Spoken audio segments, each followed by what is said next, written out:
Salut toi.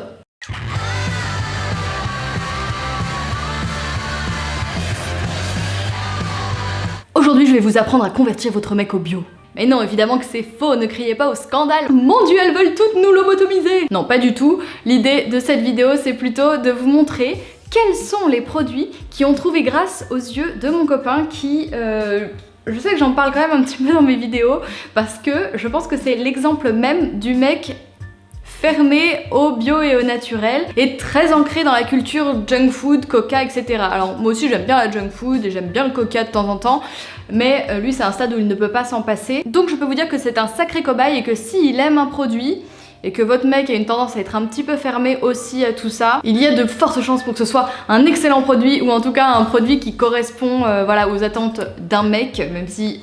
Voilà, encore une fois, il n'est pas représentatif de tous les mecs, comme moi je ne suis pas représentative de toutes les meufs. Mais je me suis dit que ça pouvait être intéressant de vous faire une vidéo sur les produits qu'il a aimés parmi les cosmétiques et aussi un petit peu la bouffe, parce que du coup je trouve ça intéressant, c'est une démarche un petit peu globale. Donc il y a pas mal de trucs sur lesquels il accroche pas trop, et il y a quelques rares produits qu'il trouve grâce à ses yeux. Je vous les présente tout de suite. Le premier produit, le tout premier produit qu'il a trouvé grâce à ses yeux, après pendant une longue période il n'a pas touché à un seul de mes produits bio, il s'agit toujours, mais il l'utilise que l'hiver, du baume à lèvres à la noix de coco de chez Aromazone qui effectivement sent très très bon. Là il en a presque plus, mais ouais ça sent la noix de coco, hein, c'est pas très compliqué. Et là dedans il y a de l'huile de sésame, de la glycérine, de l'huile de coco, de la cire d'abeille, du beurre de karité, du parfum, de l'extrait de vanille et puis un autre truc, bisabolol.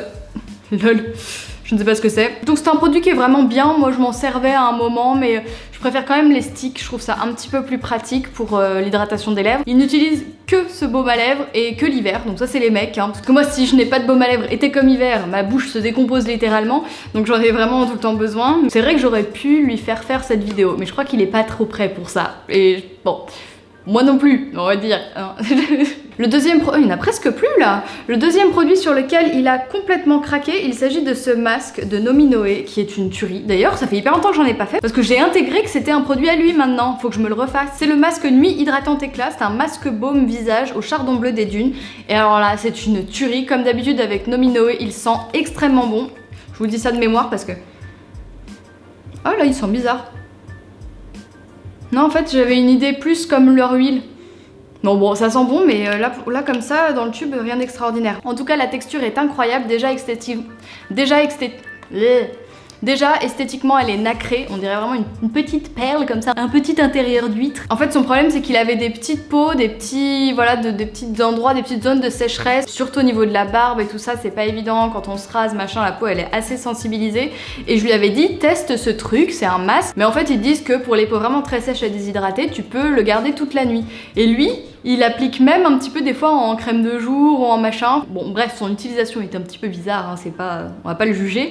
Mais en tout cas, c'est un de ses favoris pour réhydrater sa peau et il adore ce masque et c'est sûr il va le racheter. Donc voilà, gros coup de cœur pour lui. Et pour moi aussi d'ailleurs, c'est l'occasion de vous en parler parce que j'en ai jamais parlé en vidéo. Troisième coup de cœur en date, il s'agit de la gelée à canne. Alors je vous en parlais récemment parce que moi aussi c'est un énorme coup de cœur. Et pareil pour l'hydratation, quand il a fait une petite cure du masque Nominoé et qu'il n'a plus forcément besoin d'autant de nutrition et d'hydratation, il passe plutôt à cette version là plus légère. Alors moi je l'utilise avec de l'huile végétale pour nourrir ma peau, mais lui parfois il l'utilise tout seul et ça lui suffit amplement. Il trouve que sa peau n'a jamais aussi bien cicatrisé qu'avec ce truc. Voilà, moi je l'ai pas plus remarqué que ça sur la cicatrisation de ma peau. Donc comme le pot est quand même assez énorme et qu'on trempe un peu ses doigts dedans tout le temps, je suis contente qu'on l'utilise à deux, comme ça descend un petit peu plus vite et c'est pas plus mal. Donc voilà, on le rachète, gros coup de cœur pour nous deux également. Nous allons continuer dans les soins hydratants et je vais maintenant vous parler de la marque Patika. Ce sont un sérum et une crème visage que j'avais très envie d'utiliser sur le long terme mais que je ne peux pas puisque voilà, j'ai reçu pas mal de produits et que malheureusement je ne peux pas tout tester, à moins de changer de routine en n'ayant pas terminé mes produits, ce qui ne m'intéresse pas et ce que je trouve pas très réaliste parce que j'aime bien vous donner un avis concret comme dans la vraie vie avec des produits qu'on termine et pas changer de routine toutes les 3 semaines.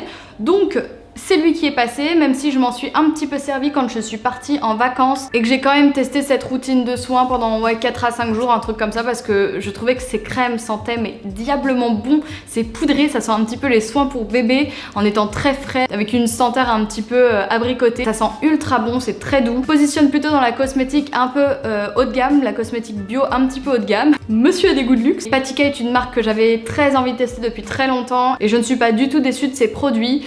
Donc mon copain il s'en sert tous les jours, il l'a d'ailleurs presque terminé. Et voilà, je pense qu'il rachètera peut-être pas, pourtant mais si, le sérum il l'a presque fini aussi.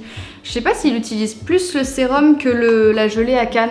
Je crois que souvent ce qu'il fait, il met la gelée à canne et il met que le sérum désaltérant par-dessus. Alors que je lui ai répété 1000 fois que ces deux trucs c'était pour hydrater. C'est pas grave.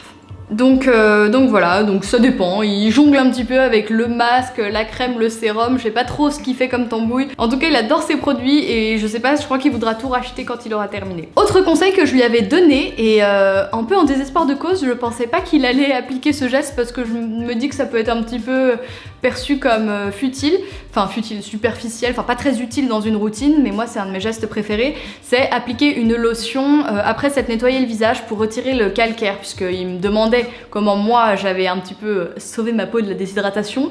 Il l'a pas formulé comme ça, hein. Et moi je lui expliquais que les deux gestes qui avaient un petit peu sauvé ma peau, c'était l'utilisation de la gelée à canne qui avait vraiment aidé ma peau à se réhydrater, et le fait de rincer l'eau calcaire du visage après s'être nettoyé le visage. Je fais beaucoup visage quand même dans une phrase, avec une sorte de lotion, un tonique, un hydrolat, un machin. Bon, moi j'ai pas mal d'hydrolat qui pue là. En ce moment j'utilise un truc de myrte verte, alors ça c'est impossible de le faire utiliser, même quand moi je m'en sers, limite ça le gêne tellement ça pue. Et cette brume qui est donc une brume anti-pollution, machin, bon ça moi je trouve que c'est un petit peu bullshit tout ça, mais en tout cas ça reste un tonique avec des actifs hydratants et qui va venir voilà, rincer la peau et ne pas laisser le calcaire dessus. Et regardez, ma foi, il s'en est quasiment servi tout seul, sauf quand pareil je suis partie en vacances ou j'ai voulu le tester quand même un petit moment, une petite semaine pour avoir mon avis dessus, et je le trouvais très très agréable, mais finalement il l'a adopté puisqu'il a énormément apprécié la marque Rennes, donc je me suis dit que ce soin lui plairait. Donc ça pareil, je pense pas qu'il soit très attaché à celui-ci. Quand je repasserai à des lotions qui puent moins, genre j'ai une lotion Absolution à tester et j'en ai d'autres, j'ai une Sentifolia, etc. Quand voilà, je passerai à des lotions qui sentent bon, je pense qu'on partagera la même lotion. Mais bon, celui-là, il était bien quoi. Il était bien, mais rien non plus extraordinaire. Quant au nettoyant, donc pour en revenir à Rennes, il est plein de calcaire. Ça prouve la teneur en calcaire qu'il y a dans mon eau, donc c'est très rassurant, hein. Je suis contente de la rincer, du moins sur le visage. Gros coup de cœur pour lui, je vous en parlais dans ma dernière vidéo, produit terminé. Si vous voulez avoir mon avis plus global à son sujet, j'en parle également. Pour faire court, moi je l'avais mis dans mes flops également parce que c'était censé être un nettoyant pour peau sensible, donc je m'étais dit pour ma peau déshydratée ça peut être bien et tout, et au final ma peau était devenue vachement plus sèche en utilisant ce nettoyant. Donc j'avais été déçue, sauf que mon copain lui a adoré. En fait ce qui est cool avec Rennes, ce que je disais également, je me répète, hein, mais ce qui est cool avec Rennes c'est qu'ils font vraiment des soins qui sont à mon sens très mixtes, même si j'aime pas dire ça. Juste c'est pas ça n'a pas le côté très parfum botanique, voilà, un petit peu difficile à aborder, aussi bien pour une meuf que pour un mec, mais voilà, je veux dire pour quelqu'un qui n'est pas très sensible au bio, et peut-être on va dire quand même plus pour un mec parce qu'il est pas habitué à des parfums un peu bizarres et tout, vu qu'il a des senteurs très connoté masculin et tout. Enfin, ça serait presque pire pour les mecs, j'ai l'impression. Bref, là, je trouve que ces nettoyants là, ça a vraiment plus une odeur un peu de propre, de frais, comme à une époque, moi j'aimais beaucoup utiliser les gels douche Sanex parce que j'aimais bien leurs parfums qui étaient très frais. J'ai toujours détesté les parfums en mode Ushuaïa, ça sent la madeleine, ça sent la grenade, le machin artificiel dégueulasse. La meuf révoltée contre les gels douche. Meuf engagée. Donc bref, il a adoré ce nettoyant et il voulait le racheter, sauf que j'avais déjà plusieurs nettoyants d'avance que je n'arrive pas à utiliser. Pourtant j'en refuse beaucoup, croyez-moi. Je lui ai donc refourgué la mousse nettoyante légère de chez Melvita qui pour le coup a un parfum assez floral. Mais quand même, voilà, rafraîchissant, pas floral, hyper sucré, hyper lourd et tout. Et en fait, il l'a kiffé parce que ça sentait bon. Voilà, les critères des mecs, des fois, c'est un petit peu... Finalement, c'est pas si compliqué de leur faire aimer le bio. En tout cas, ça reste un nettoyant qui est très léger. Il contient de la glycérine en deuxième ingrédient après l'eau, et ensuite de l'eau florale de rose, de l'hydrolat d'orange amer, et tout ce qui est un petit peu tensioactif sont extrêmement doux et viennent après les hydrolats, donc je le découvre en même temps que vous. Mais la composition est très bien, très douce, parfaite pour les peaux sensibles. Et effectivement, ça sent bon. Je me suis de temps en temps lavé le visage avec et je l'ai trouvé cool. Donc voilà pour les nettoyants. C'en est tout pour ce qui est cosmétique un petit peu naturel que je lui ai conseillé, ou que j'avais déjà en tout cas dans ma salle de bain. Et récemment en fait il a voulu tester d'autres shampoings parce qu'il a des petits problèmes de cuir chevelu en ce moment. Et il a donc cherché un petit peu les ingrédients qui pouvaient être bien. Jusqu'à maintenant les tests que j'ai faits, les huiles que j'ai fabriquées et les shampoings que je lui ai fait, ça n'a pas résolu le problème. Et il a quand même regardé en fait les compositions des produits et regardé notamment les ingrédients qui pouvaient être bien pour, voilà, je pense que c'est une sorte de dermite séborique, je sais pas trop ce que c'est. Et il a regardé les compositions des shampoings et il a acheté ce shampoing qui est une marque naturel, gros guillemets, en gros c'est une marque américaine et c'est purement ce que j'appelle le naturel à l'américaine. En gros ils sont cruelty free, ils sont paraben free, sulfate free, ils enlèvent énormément des ingrédients qui ne sont pas bons. En revanche ils te glissent toujours un petit PEG en plein milieu et les tensioactifs sont voilà chimiques et pas les plus doux issus de la coco etc. Ce sont des tensioactifs un peu doux mais pas hyper doux, enfin tu vois c'est le bio un peu à moitié et je trouve ça dommage mais bon c'est déjà très bien. Et c'est un shampoing quand même à la composition somme toute assez naturelle et il l'a acheté sur Amazon. Mais ce que je ne comprends pas dans la composition c'est qu'en gros tu as 1, 2, 3, 4, 5, 6, 7, 8, 9, 10. Les 10 premiers ingrédients, soit quasiment la moitié de la composition, sont des tensioactifs.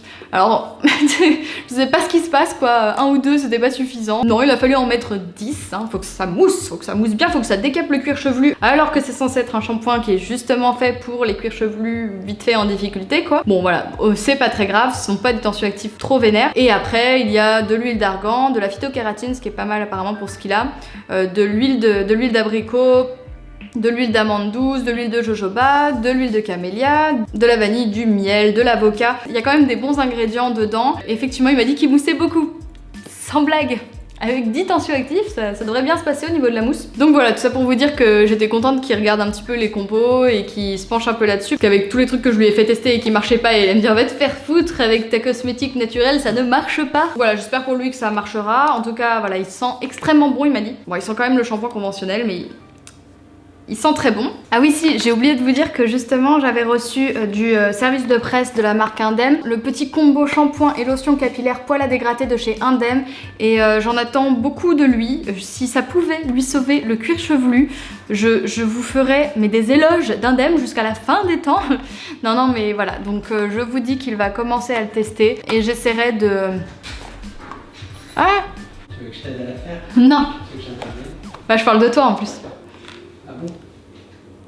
Et j'essaierai de vous donner son avis.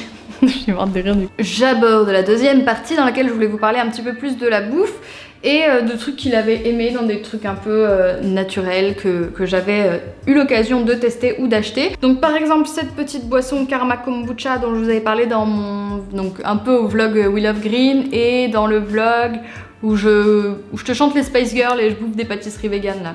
Je te disais que je l'aimais pas trop. Donc moi je l'ai pas aimé. Sauf que mon copain l'a fait racheter, lui il a vachement aimé ce truc là, donc tant mieux, hein, c'est une bonne boisson, Elsie qui est une excellente alternative au Coca-Cola, on ne le dira pas assez. Non mais sérieusement c'est voilà, c'est une super marque qui est très éthique, etc. Mais moi j'ai pas aimé le goût, donc voilà, hein, ça c'est subjectif.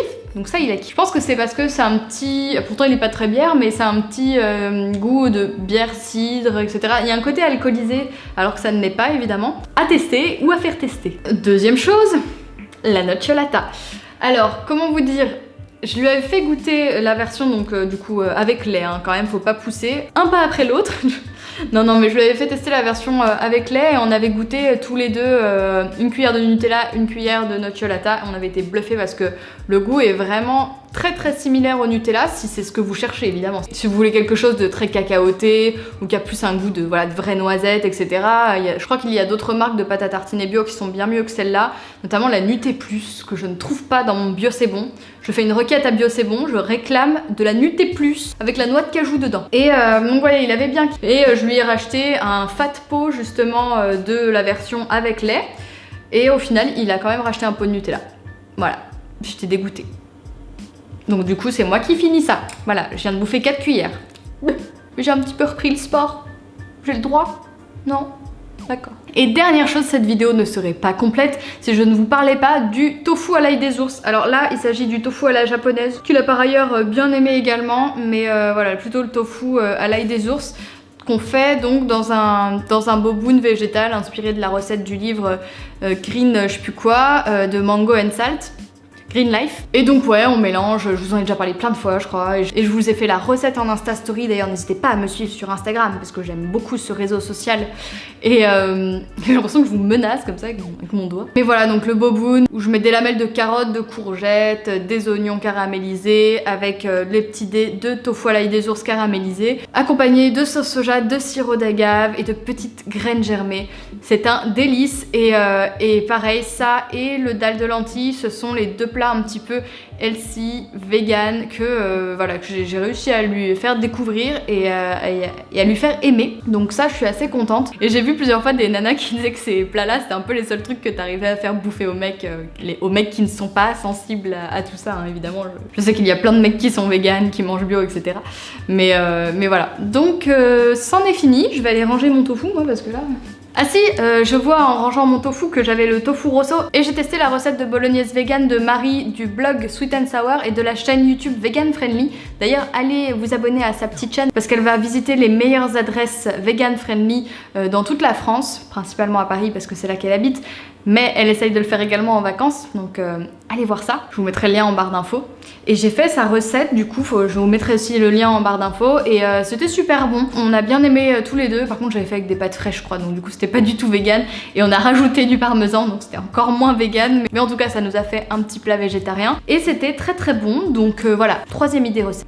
J'espère que cette vidéo vous a plu. Si elle est un petit peu longue, c'est bon signe, ça veut dire qu'il y a beaucoup de produits qui ont plu finalement à mon copain pas trop sensible à tout ce qui est cosmétique bio et naturel. N'hésitez pas à me dire si cette vidéo vous a plu en la likant et surtout, j'aimerais beaucoup qu'en commentaire vous me disiez comment votre mec perçoit voilà, votre délire un petit peu bio, écolo. Est-ce que c'est lui qui est sensible? Est-ce que même c'est lui qui vous a initié? Parce que ça arrive dans l'autre sens aussi évidemment. Et si oui, dites-moi les produits bio, les marques bio qu'il utilise ou qui lui plaisent. Je sais que la marque Pachamama, il y a une bonne clientèle masculine du fait des shampoings, des trucs à barbe, des huiles, des nettoyants, tout ça. Si vous avez des produits comme ça qu'on connaît bien, des petites marques bio et tout ça que votre copain utilise, ça m'intéresse de savoir tout ça. Cette vidéo est terminée, j'espère qu'elle vous a plu, je vous embrasse et je vous dis à la semaine prochaine. Salut!